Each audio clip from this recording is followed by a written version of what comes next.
Okay, so today we're going to do a deep dive on something that's pretty important these days, the U.S. dollar. Yeah. And you've sent over some really interesting analysis, and it looks like the dollar is it's on a tear. It is. Yeah, it's really been strengthening lately. And It has been on a roll. Yeah. so the big question is, what does all this mean for the average person out there listening? Right, and that's what we're here to figure out. I mean, this isn't just some kind of abstract economic theory. It actually impacts all of us Yeah, it really does. in our daily lives. I mean, everything from, the cost of your next vacation to the stock market can be affected by these currency movements. Exactly. So let's try to unpack this a little bit. The analysis that you sent over points to the Federal Reserve strategy with interest rates. They've been kind of hesitant about making cuts, and that seems to be making the dollar more appealing to investors. Can you kind of explain that a little bit more? Sure. So basically, when U.S. interest rates are higher compared to other countries, it makes investments in dollar-denominated assets more attractive. Right. Sure. So investors are looking for the best return on their money, so they're going to flock to where they can get the highest interest rates. It's like, It's kind of like choosing between two savings accounts, right? Yeah. If one bank is offering you a 2% interest rate and another bank is offering you a 5% interest rate, you're probably going to put your money in the bank with a higher rate, right? Right. Exactly. Yeah. Yeah. Makes perfect sense. Same concept here. Okay. So the Fed's actions are definitely playing a role here.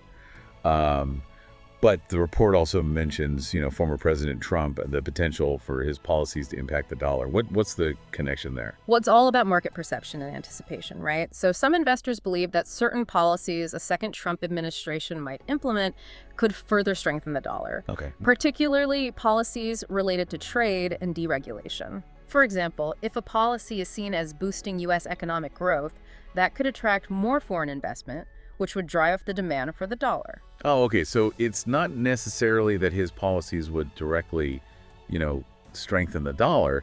It's more about how the market perceives those policies. Exactly. It's all about expectations and sentiment.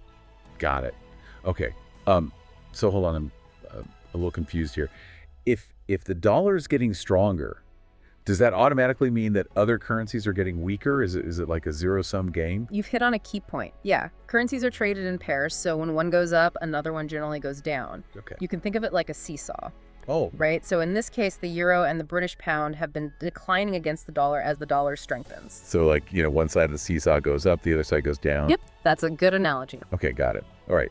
So what does all this mean for someone like me? Should I be stocking up on euros for my next European vacation, or should I hold off? Well, a strong dollar means that your travel budget will stretch further in Europe. Oh, really? Yeah, that delicious pasta in Rome or those stylish shoes in Milan, they'll all be relatively cheaper for you. Oh, wow. You're basically getting a discount just because the dollar is strong. That's fantastic. That sounds pretty good, but I'm guessing there's a flip side to all this, right? Yeah. The analysis also mentioned something about U.S. companies being negatively impacted by a strong dollar. Exactly right. So while a strong dollar is great for American consumers buying imported goods, Okay. like think about that new smartphone you've been eyeing, or maybe that Italian leather jacket, Yeah. they could be 10 to 15% cheaper than they were a year ago. Wow. But it can be a headache for American companies that do a lot of business overseas or who have a lot of earnings coming in from overseas. How so?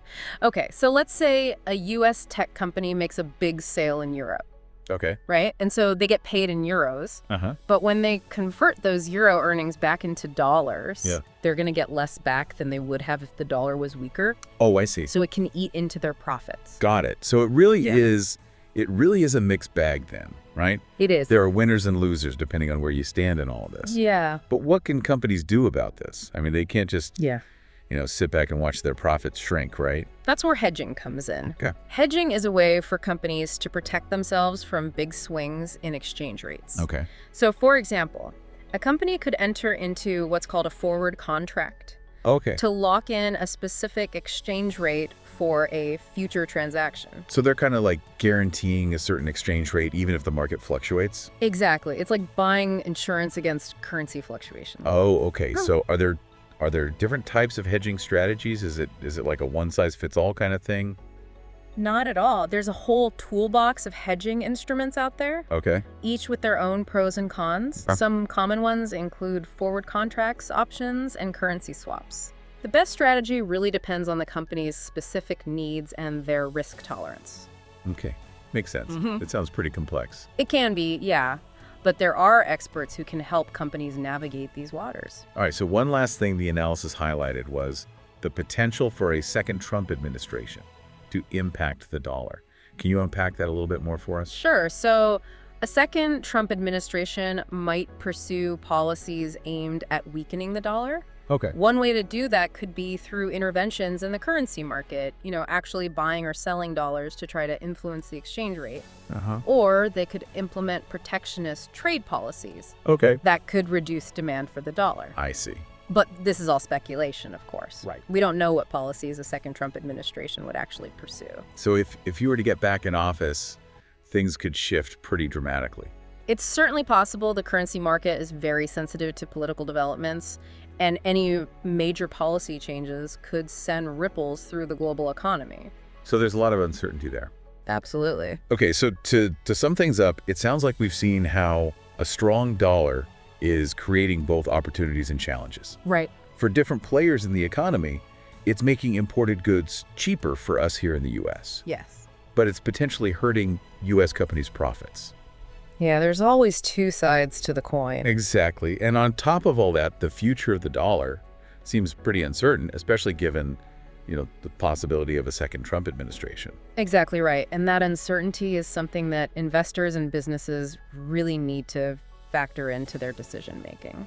So what's the takeaway here for our listeners? I think the main takeaway is that understanding the dynamics of the global currency market can seem daunting. Yeah. But it's more important now than ever. Okay. Keep an eye on exchange rates, keep an eye on political developments and how they might impact your personal finances or your investments. Who knows? Maybe the dollar will continue its upward climb, or maybe we'll see a dramatic reversal. Either way, being informed is your best bet. Absolute. Great advice, as always. Thank you so much for joining us today. It was my pleasure. And to our listeners out there, we hope you found this deep dive informative, and we'll see you next time. See you next time.